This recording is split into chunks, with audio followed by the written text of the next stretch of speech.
नमो नमः। सुप्रभातम दोस्तों, नमस्कार। आज की क्लास में हम नया टॉपिक छंद पढ़ने जा रहे हैं दोस्तों। छंद प्रकरणम। दोस्तों, छंद जो नया टॉपिक है, या यूँ कहें दोस्तों कि छंद यदि आपने अच्छे से पढ़ लिए हैं या अच्छे से समझ लिए हैं तो दोस्तों आपके इस छंद में पूरे में से पूरे नंबर आ सकते हैं। तो दोस्तों, मैं आपको अच्छी तरह से समझाने का प्रयास करता हूं और मुझे आशा है दोस्तों कि आप सभी के अच्छे से समझ में आएगा और एग्ज़ाम में आप छंद में से आने वाले प्रश्नों को अच्छी तरीके से हल कर पाएंगे और एक भी प्रश्न आप गलत नहीं कर पाएंगे, पूरे सही करेंगे दोस्तों। छंद की परिभाषा है यदक्षर परिमाणम तच्छंदः। यदक्षर परिमाणम तच्छंदः, जहाँ अक्षरों की गिनती की जाती है उसे छंद कहते हैं। दोस्तों, जहाँ अक्षरों की क्या की जाती है, गिनती की जाती है, उसे हम छंद कहते हैं। छंद जो शब्द है दोस्तों, छंदस शब्द से बना है दोस्तों, और जिसका अर्थ है आच्छादन। शाब्दिक अर्थ है दोस्तों, छंद शब्द का शाब्दिक अर्थ होता है दोस्तों आच्छादन अथवा आह्लादन। आच्छादन अथवा आह्लादन, जो कि छंदस शब्द का शाब्दिक अर्थ होता है दोस्तों। दोस्तों, छंद को वेद का पैर माना गया है। छंद को वेद रूपी पुरुष का क्या माना गया है दोस्तों? पादव मतलब पैर माना गया है। ठीक है। छंदय पादव तु वेदस्य। छंदय पादव तु वेदस्य।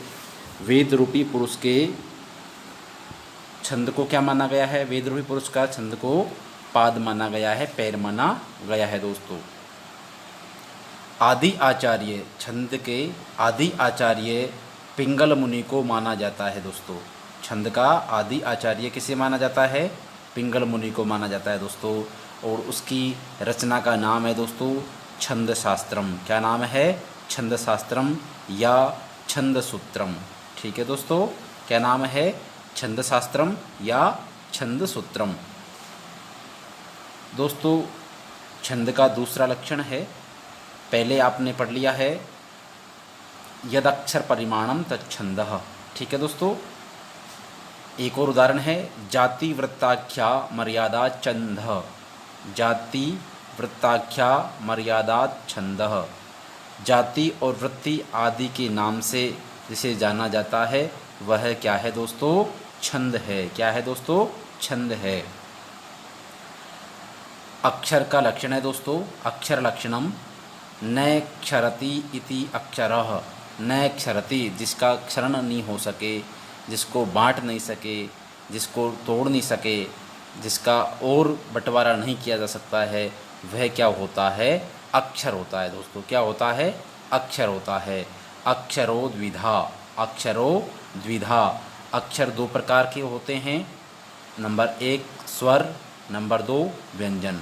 स्वर और व्यंजन भेद से दो प्रकार के अक्षर माने गए हैं दोस्तों। मात्रा की परिभाषा है वर्णोच्चारणस्य कालो मात्रा। वर्णोच्चारणस्य कालो मात्रा। वर्ण के उच्चारण में, वर्णोच्चारणस्य वर्ण के उच्चारण में लगने वाले, वर्ण के उच्चारण में लगने वाले समय को मात्रा कहते हैं। क्या कहते हैं दोस्तों? मात्रा कहते हैं। किसे कहते हैं?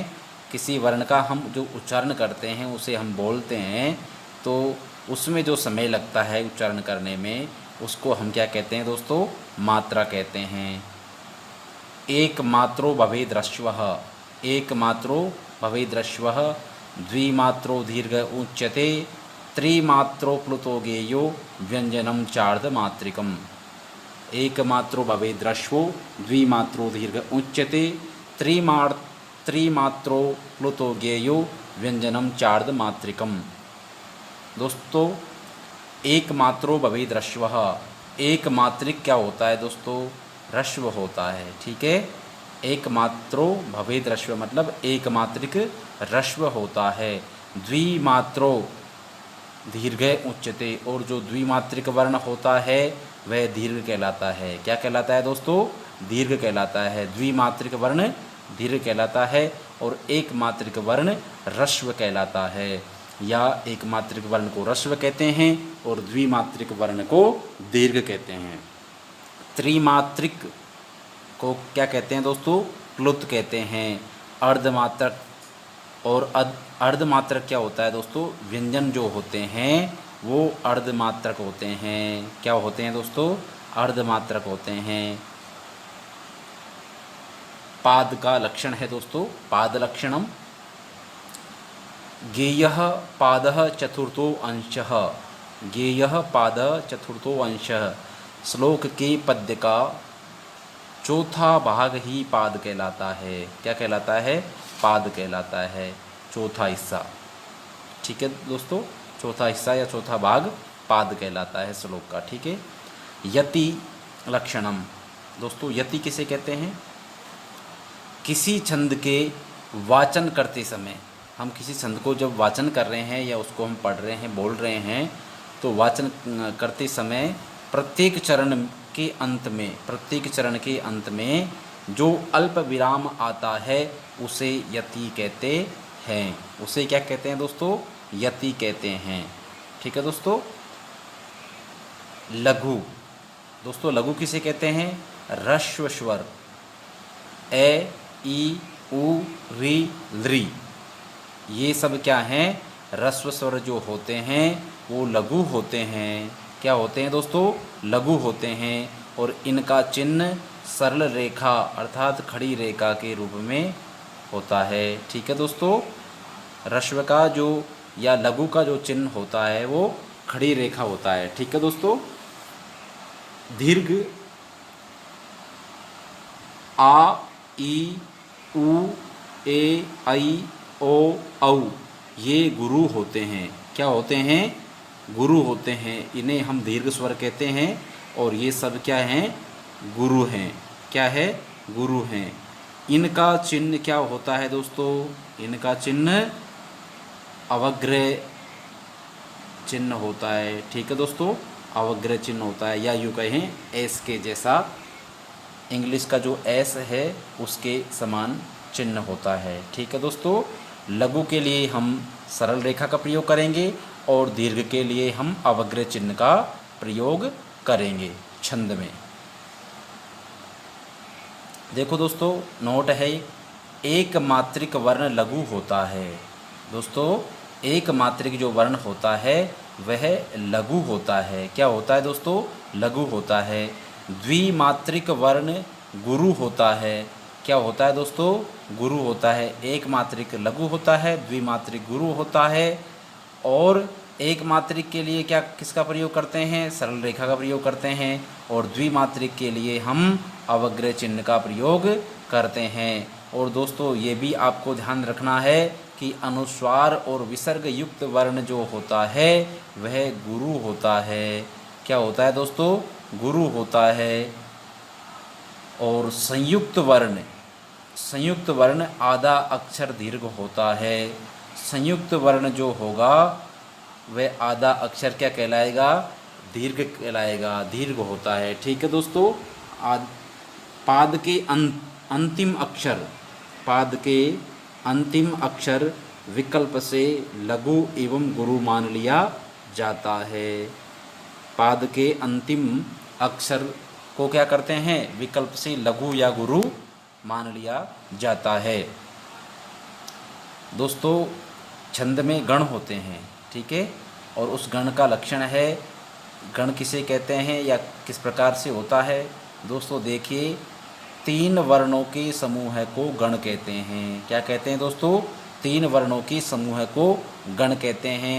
इन गणों की संख्या 8 होती है। कितनी होती है दोस्तों, 8 होती है। यदि प्रश्न आए कि छंद के अंतर्गत जो गण होते हैं वो उनकी संख्या कितनी है, तो आपको आंसर देना है 8 होती है।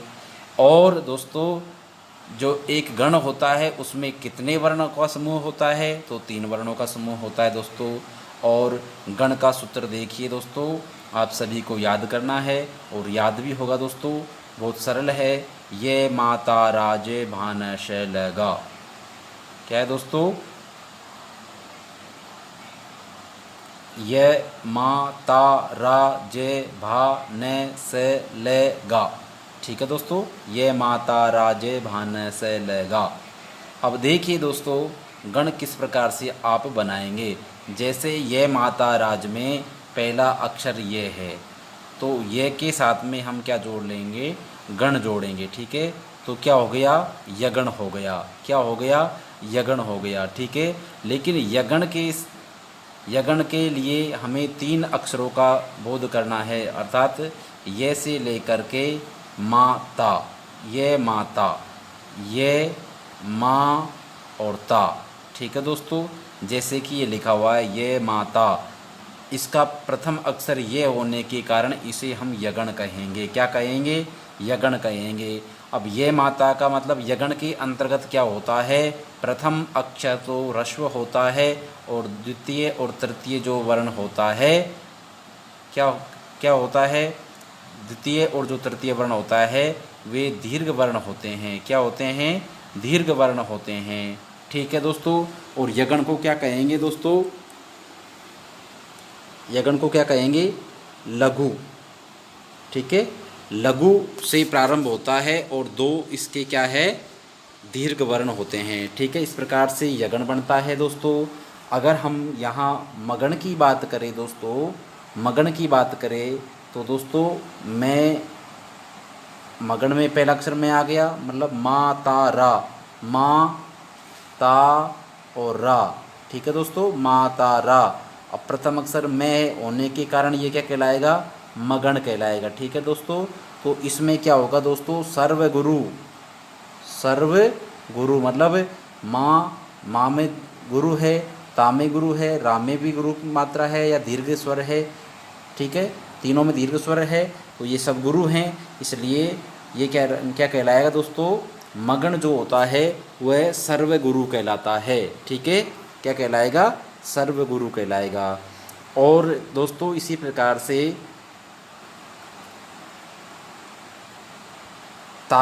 तगण देख लीजिए दोस्तों, तगण किस प्रकार से बनेगा, ता रा ज। ठीक है दोस्तों, ताराज में पहला अक्षर तय है होने के कारण क्या कहलाएगा, तगण कहलाएगा। क्या कहलाएगा दोस्तों, तगण कहलाएगा। और तगण का जो समूह है दोस्तों, तगण का जो समूह है वो कैसा है, ता रा ज, मतलब अंत लघु होता है दोस्तों। ये ता में दीर्घ है और रा में भी दीर्घ है और अंत में ह्रस्व है, मतलब अंत लघु कहलाएगा या अंत ह्रस्व कहलाएगा। ठीक है, अंत लघु कह सकते हैं इसे हम। तगण जो होता है वो अंत लघु होता है। ठीक है दोस्तों, अर्थात प्रारंभ में दीर्घ होगा और अंत में लघु होगा। ठीक है दोस्तों, इसी प्रकार से यदि हम अगला गण की बात करें तो दोस्तों देखिए, यहाँ अगला है राजभा।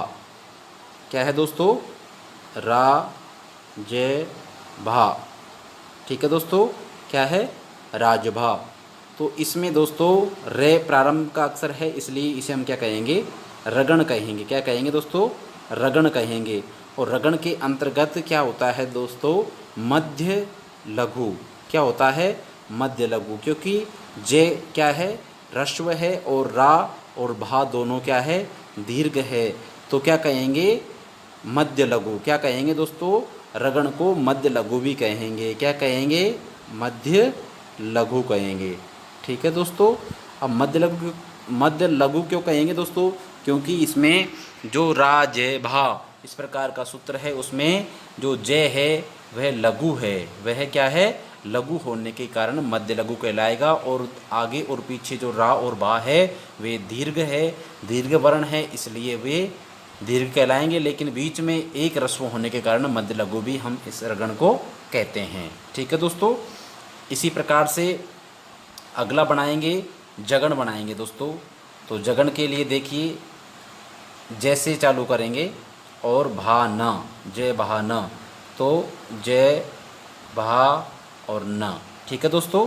जबान में दोस्तों मध्य गुरु क्या कहलाएगा? मध्य गुरु। ये गुरु है, ये रस्व है और ये रस्व है। ठीक है, लघु है, ये लघु है, रस्व कह दो, लघु कह दो, और बीच में क्या है? गुरु है। ठीक है दोस्तों, तो मध्य गुरु कहलाएगा। क्या कहलाएगा ये? मध्य गुरु। ठीक है दोस्तों, क्या कहलाएगा? मध्य गुरु। प्रश्न आए कि निम्न में से कौन सा गण मध्य गुरु है? ठीक है, तो जगण क्या होगा दोस्तों? जगण होगा, क्योंकि जैसे प्रारंभ होता है तो उसे हम क्या कहेंगे? जगण। और उसका क्या सूत्र है? ज भा न। ठीक है दोस्तों, मध्य में भा आ रहा है, दीर्घ आ रहा है, तो मध्य गुरु है। ठीक है दोस्तों, इसी प्रकार से आगे और बनाने का प्रयास करेंगे हम। अगला है दोस्तों भा न स। क्या है दोस्तों? भा न स। ठीक है दोस्तों, भानस एक बार देखिए दोबारा, भा से चालू करेंगे दोस्तों, न और स, भानस। क्या होगा दोस्तों? भा न और ये श, और प्रारंभिक अक्षर भ है, इसलिए क्या कहलाएगा? भगण कहलाएगा। क्या कहलाएगा? भगण। ठीक है दोस्तों, अब इसका क्या है दोस्तों? आदि दीर्घ। ठीक है दोस्तों, आदि दीर्घ मतलब प्रथम अक्षर दीर्घ है इसका। ठीक है, और बाकी दोनों अक्षर लघु है। ठीक है दोस्तों, इस प्रकार से ये भानस का भगण हो गया है। अगला है दोस्तों नगण। अगला है दोस्तों न गण। ठीक है दोस्तों, क्या है? नगण है। नगण का कैसे बनाएंगे दोस्तों? न से ल, न से ल। सूत्र को लिखेंगे हम न से लेकर के ल तक, 3 अक्षर लिखेंगे, न से ल। ठीक है, प्रथम अक्षर न होने के कारण इसे हम क्या कहेंगे? नगण कहेंगे। तो न सल में शर्व लघु। शर्व लघु क्या है? शर्व मतलब सभी, और लघु मानी लघु, सभी लघु हैं। ऐसा कौन सा गण है जो जिसे हम सर्वलघु भी कहते हैं, या सर्वलघु गुण गण कौन सा है? तो नगण कहलाएगा। ठीक है, वह कौन सा गण है? नगण है। इसके बाद में दोस्तों हम बात करें सगण की, तो सैलेगा। सगण की बात करें तो दोस्तों आप बना करके देखें, क्या बनेगा दोस्तों? सैलेगा।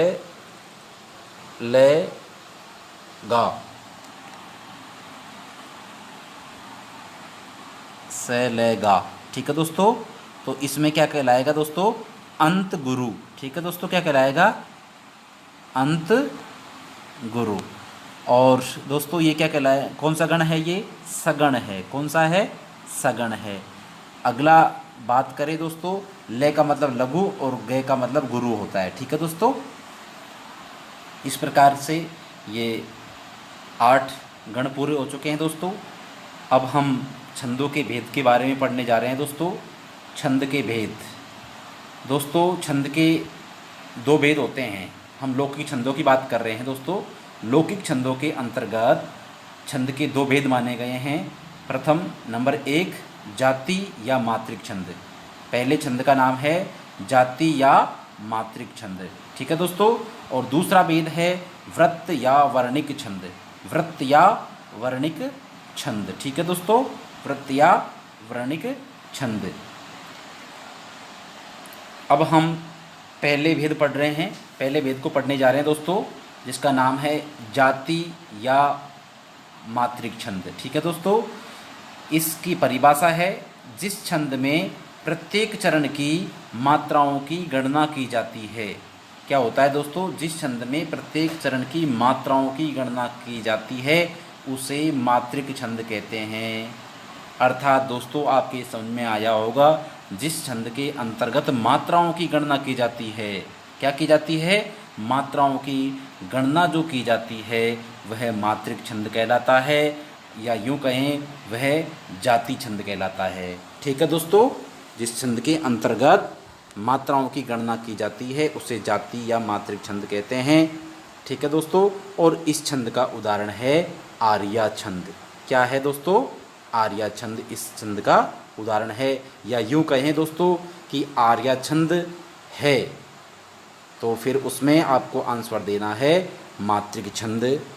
ठीक है, या जाति छंद। ठीक है दोस्तों, अगला दूसरा भेद पढ़ रहे हैं दोस्तों। छंद का दूसरा भेद है वृत्त या वर्णिक छंद। ठीक है दोस्तों, वृत्त या वर्णिक छंद। जिस छंद में प्रत्येक चरण के वर्णों की गणना की जाती है उसे वर्णिक छंद कहते हैं। दोस्तों, मात्रिक या जाति छंद के अंतर्गत तो प्रत्येक चरण की मात्राओं की गणना की जाती थी, और दोस्तों वृत्त या वर्णिक जो छंद का भेद है दूसरा, उसमें प्रत्येक चरण में वर्णों की गणना की जाती है। क्या की जाती है दोस्तों? वर्णों की गणना की जाती है, इसलिए उसे हम वर्णिक छंद कहते हैं। और वर्णिक छंदों के 3 प्रकार हैं दोस्तों। कितने प्रकार हैं? 3 प्रकार माने गए हैं। और कौन कौन से हैं? सबसे पहला हम पढ़ने जा रहे हैं वर्णिक छंद का पहला प्रकार, और उसका नाम है दोस्तों समवृतम। क्या नाम है दोस्तों? समवृतम। इसकी परिभाषा है दोस्तों, जिस वृत्त के 4 समान हो, जिस वृत्त के चारों चरण क्या हो, यहाँ 4 चरण और लिखना है दोस्तों, चारों चरण। ठीक है दोस्तों, चारों चरण समान हो उसे समवृत छंद कहते हैं। ठीक है दोस्तों, समवृत कहते हैं। और इसका उदाहरण है इंद्रवज्रा और उपेंद्र वज्रा। ठीक है दोस्तों, इंद्रवज्रा और उपेंद्र वज्रा। ठीक है दोस्तों, ये वज्रा को सही कर लेना। अब अगला है दोस्तों वर्णिक छंद का दूसरा भेद है, दूसरा प्रकार है दोस्तों अर्ध संवृत, अर्ध संवृतम। ठीक है दोस्तों, इसकी परिभाषा है जिस वृत्त के प्रथम, तृतीय तथा द्वितीय व चतुर्थ पाद समान हो, मतलब पहला और तीसरा तथा दूसरा और चौथा पाद समान हो या चरण समान हो। ठीक है दोस्तों, वह अर्ध संवृत छंद कहलाता है। अब है दोस्तों तीसरा भेद है विषम वृत्त छंद है। विषम वृत्त, जिस वृत्त के चारों पद असमान हो, चारों ही क्या हो? असमान हो, वह विषम वृत्त छंद कहलाता है। और इसका उदाहरण है दोस्तों गाथा उद्गाथा, गाथा उद्गाथा। ठीक है दोस्तों, अब हम छंद का, लौकिक छंद का पहला भेद जिसका नाम जाति या मात्रिक छंद है, उसका पहला भेद है या पहला छंद है, उसी का जाति या मात्रिक छंद के अंतर्गत आर्य छंद आता है दोस्तों, और उसको हम पढ़ने जा रहे हैं। क्या नाम है? आर्य छंद है दोस्तों। और इसका लक्षण है दोस्तों यस्या पादे प्रथमे द्वादश मात्रास्त। दोस्तों लौकिक छंद के अंतर्गत जो 2 भेद हैं होते हैं छंद के, उसमें हम प्रथम भेद जाति या मात्रिक छंद के अंतर्गत आर्य छंद पढ़ रहे हैं दोस्तों। और आर्य छंद का लक्षण है यस्या पादे प्रथमे द्वादश मात्रास्तथा तृतीयेपि अष्टादश द्वितीये, यहाँ ये कर ले दोस्तों, चतुर्थ के पंचदश आर्या। यस्या पादे प्रथमे, यस्या मानी जिसके, पादे मानी पाद में, प्रथमे मानी पहले पाद में, जिसके पहले पाद में, जिस छंद के पहले पाद में क्या हो? द्वादश मानी 12, द्वादश मानी 12, मात्रा मानी मात्राएं, जिसके प्रथम पाद में 12 मात्राएं हो, तथा तृतीय मानी तीसरे में भी कितनी हो? 12 मात्राएं हो। मतलब पहले और तीसरे पाद में कितनी मात्राएं हो दोस्तों? 12 मात्राएं हो। और अष्टादश द्वितीय, और द्वितीय पाद में दोस्तों अष्टादश मतलब 18 मात्राएं हो। और चतुर्थ के पंचदश मतलब 15 मात्राएं हो। चतुर्थ मानी चौथे पाद में, सा मानी वह, आर्य मानी आर्य छंद है। वह क्या है दोस्तों? आर्य छंद है। तो दोस्तों आर्य छंद का लक्षण है जिसके पहले और तीसरे पाद में 12 मात्राएं हों, और द्वितीय पाद में 18 मात्राएं हों, और चतुर्थ पाद में 15 मात्राएं हों। यह आर्य छंद का लक्षण है दोस्तों। अब इसका उदाहरण देखिए, दानम भोगो नाशः, तिस्रो गतयो भवन्ति वित्तस्य, यो न ददाति न भुंक्ते तस्य तृतीया गतिर्भवति। दोस्तों इसमें 4 पाद हैं। दानम भोगो नाशय ये प्रथम पाद है। तीसरो गतयो भवन्ति वित्तस्य ये द्वितीय पाद है। और यो न ददाति न भुंक्ते ये तृतीय पाद है। और तस्य तृतीया गतिर्भवति ये चतुर्थ पाद हैं। तो दोस्तों ये इस प्रकार से ये श्लोक में कितने पाद हो गए? 4 पाद हो गए। अब दोस्तों यहाँ हम क्या करेंगे? मात्राएं गिनेंगे। क्या गिनेंगे? मात्राएं गिनेंगे, क्योंकि यह मात्रिक छंद है। तो दोस्तों दे में आ की मात्रा है, तो यहाँ हम इस प्रकार का चिन्ह लगाएंगे। ठीक है, दीर्घ और न में अनुस्वार होने के कारण यहाँ पर भी दीर्घ की मात्रा लगेगी। भे में ओ की मात्रा है, दीर्घ है, यहाँ पर गुरु दीर्घ या गुरु कह दो। ठीक है, गुरु की मात्रा लगेगी। यहाँ भी गुरु है और यहाँ भी गुरु है और यहाँ भी गुरु है। ठीक है दोस्तों, इस प्रकार से ये प्रथम पाद हो चुका है। और तय में दीर्घ की मात्रा है तो गुरु की मात्रा लगेगी यहाँ पर। और यहाँ पर भी स्रों में ओ की मात्रा है, गुरु की मात्रा लगेगी। गे में रश्व है और तय में रश्व है या लघु कहें दोस्तों। ये में ओ की मात्रा है तो यहाँ गुरु है तो ये मात्रा लगेगी। और यहाँ लघु है तो ये लगेगी। यहाँ वे के बाद में न आधा है दोस्तों, इसलिए यहाँ गुरु की मात्रा लगेगी। और तय में ई की मात्रा है, रस्व ई की, इसलिए लघु की मात्रा लगेगी। और वी के बाद में आधा तय है, इसलिए रस्व ई होते हुए भी आधा व्यंजन वर्ण बाद में होने के कारण आधा व्यंजन जिसके बाद में होता है उस व्यंजन उस स्वर की या व्यंजन की क्या होगी? दीर्घ मान लिया जाता है। जैसे मान लें वे में ई की मात्रा है तो इसके बाद में जो आधा तय है तो रस्व वी को भी दीर्घ वी मान लिया जाएगा या गुरु मान लिया जाएगा। तो यहाँ गुरु का चिन्ह हो जाएगा। अब तय है तो तय के बाद में आधा से है, इसलिए इसको भी गुरु मान लिया जाएगा। और अंत में पाद की पूर्ति के लिए रस्व या गुरु कुछ भी मान लिया जाता है तो यहाँ गुरु मानेंगे। ठीक है दोस्तों, इस प्रकार से अब तृतीय पाद में देखेंगे। यहाँ पर गुरु की मात्रा है दोस्तों। यहाँ न में भी रस्व लघु है, लघु की मात्रा, यहाँ लघु की मात्रा होगी। और दा में क्या होगा दोस्तों? दा में गुरु की मात्रा होगी। और ती में लघु की मात्रा होगी। और न में लघु की मात्रा होगी। और बह के बाद में आधा व्यंजन है इसलिए गुरु की मात्रा होगी। और यहाँ ते में गुरु की मात्रा होगी। ठीक है दोस्तों, अब तस्य के बाद में तस्य देखिए, इसके बाद में तस्य है तो तय के बाद में आधा से है तो यहाँ गुरु की मात्रा होगी। और यहाँ ये में लघु है इसलिए लघु की मात्रा होगी।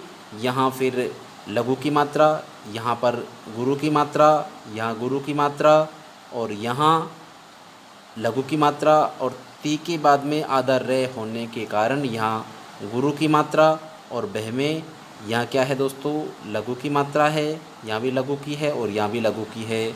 तो दोस्तों देखिए, इसका प्रथम पाद जो है उसमें 1 2 3 4 5 6 मतलब ये द्विमात्रिक है सभी। तो 6 × 2 करेंगे, मतलब ये जो है चिन्ह द्विमात्रिक का है। किसका है? द्विमात्रिक का है। और ये जो चिन्ह है वो एक मात्रिक का है। ठीक है दोस्तों, तो यहाँ जो सभी अवग्र चिन्ह लगे हुए हैं ये द्विमात्रिक है। तो 1 2 3 4 5 6 6 × 2 करेंगे तो कितने हो गए?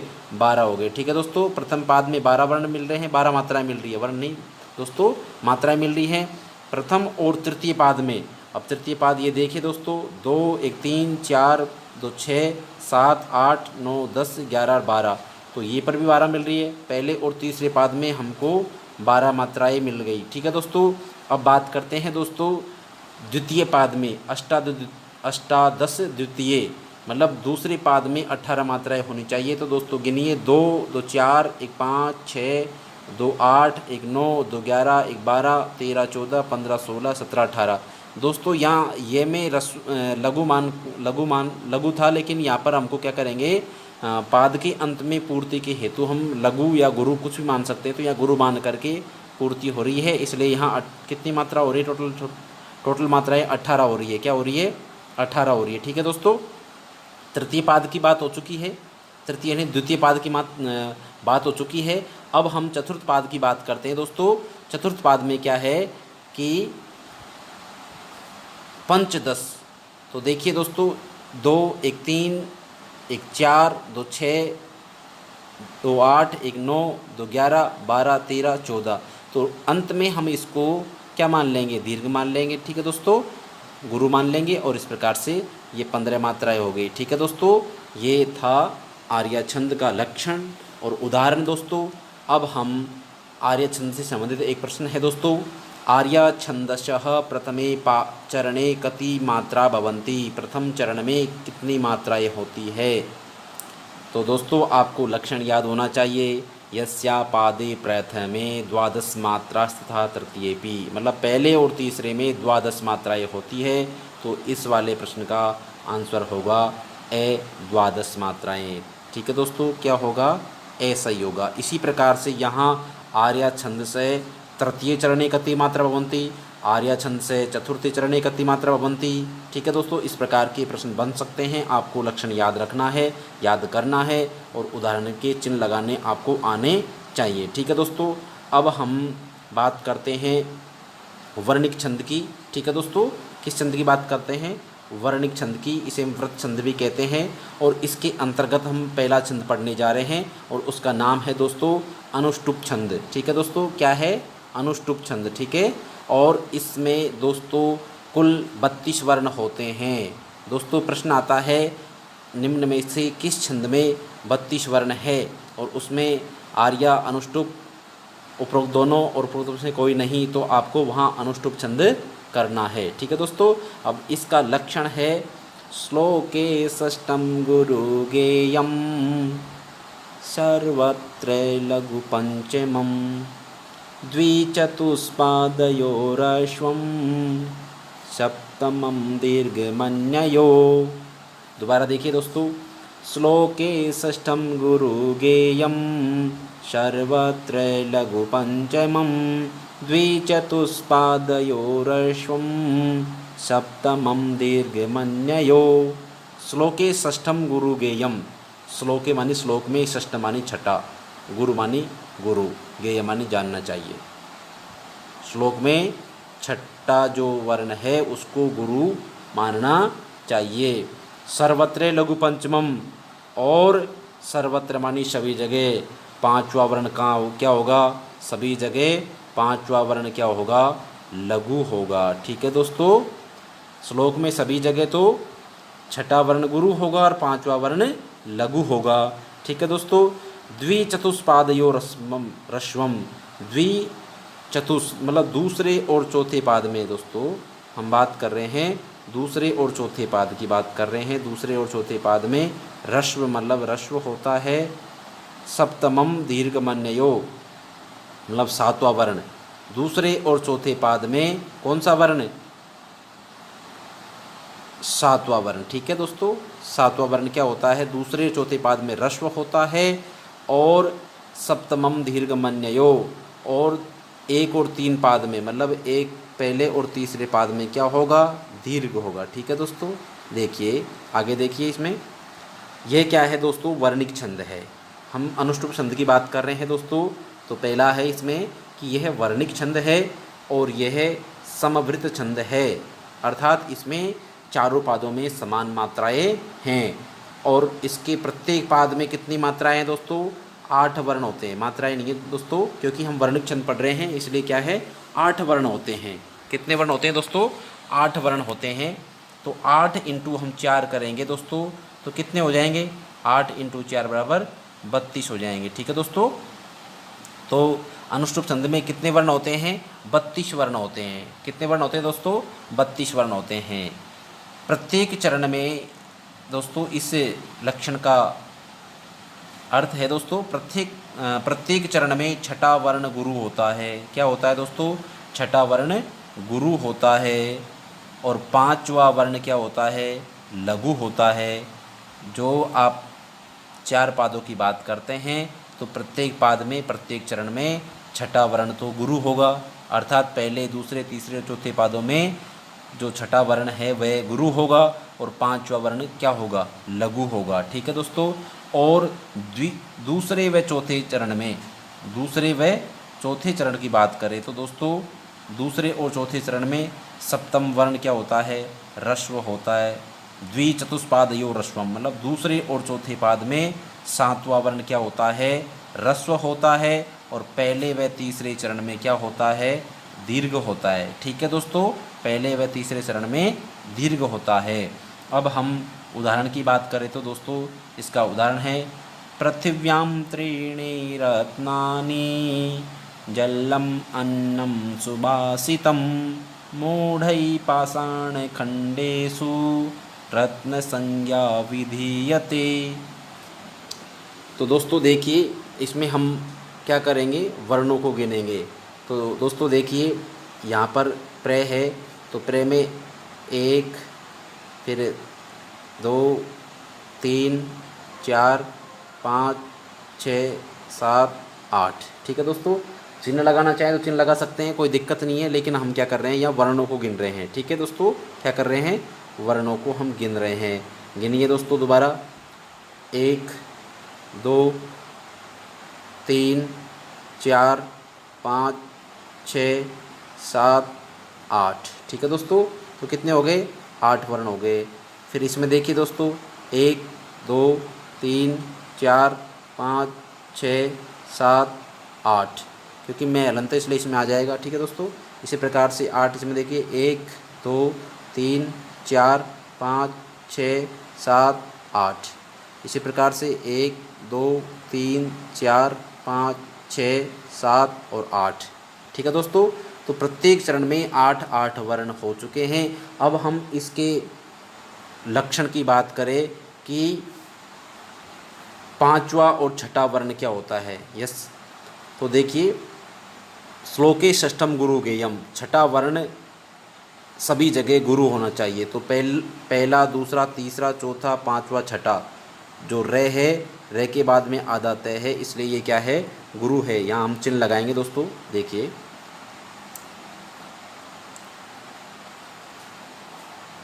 यहाँ प्र में क्या है दोस्तों, रे है, तो यहाँ रस्व रहेगा।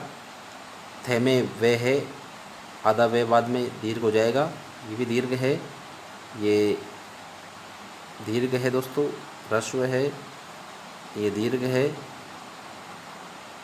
गुरु कह दो या रस्व कह दो, गुरु कह दो या दीर्घ कह दो, दोनों में से बात एक ही है। ये गुरु है और ये क्या है, लघु है। ठीक है दोस्तों, यहाँ पर भी लघु है, लघु है, ये गुरु हो जाएगा और ये गुरु है, ये रस्व लघु है और ये गुरु है, ये लघु है और ये गुरु है। इस प्रकार से यहाँ भी लगाएंगे चिन्ह। ये गुरु है, ये गुरु है, ये गुरु, ये गुरु, ये लघु, ये गुरु, ये गुरु और ये लघु, ये गुरु, ये लघु, ये गुरु, ये गुरु, ये लघु, ये गुरु, ये लघु और ये गुरु। ठीक है दोस्तों, अब हम बात करते हैं इस छंद के लक्षण की बात करते हैं। श्लोके षष्ठम गुरु गेयम, छठा, पहला, दूसरा, तीसरा, चौथा, पांचवा, छठा। श्लोके षष्ठम गुरु गेयम, छठा वर्ण देखिए ये गुरु है। फिर इधर देखिए 1, 2, 3, 4, 5, 6, ये भी गुरु है। इधर देखिए 1, 2, 3, 4, 5, 6, ये भी गुरु है। और इधर देखिए 1, 2, 3, 4, 5, 6, ये भी गुरु है। श्लोके षष्ठम गुरु गेयम, सर्वत्र लघु पंचमम, और पांचवा इनसे ठीक पहले वर्ण देखिए सभी लघु होना चाहिए। तो यहाँ पर भी लघु है, यहाँ पर भी लघु है, और यहाँ पर भी लघु है, और यहाँ पर भी लघु है। ठीक है, द्विचतुष्पादयो रस्वम, मतलब सातवां वर्ण दूसरे और चौथे पाद में रस्व है, तो दूसरे पाद ये आ गया। ठीक है दोस्तों, यहाँ पर रस्व है। ठीक है, यहाँ पर क्या है, रस्व है। और चौथे पाद में बात करें द्विचतुष्पादयो रस्वम, और यहाँ पर भी रस्व है दोस्तों। ठीक है, और पहले और तीसरे पाद में दीर्घ मन नहीं हो, मतलब दीर्घ होता है, तो यहाँ पर दीर्घ है और यहाँ पर दीर्घ है। इस प्रकार से दोस्तों ये अनुष्टुप छंद का उदाहरण था। आज की क्लास में इतना ही दोस्तों, धन्यवाद।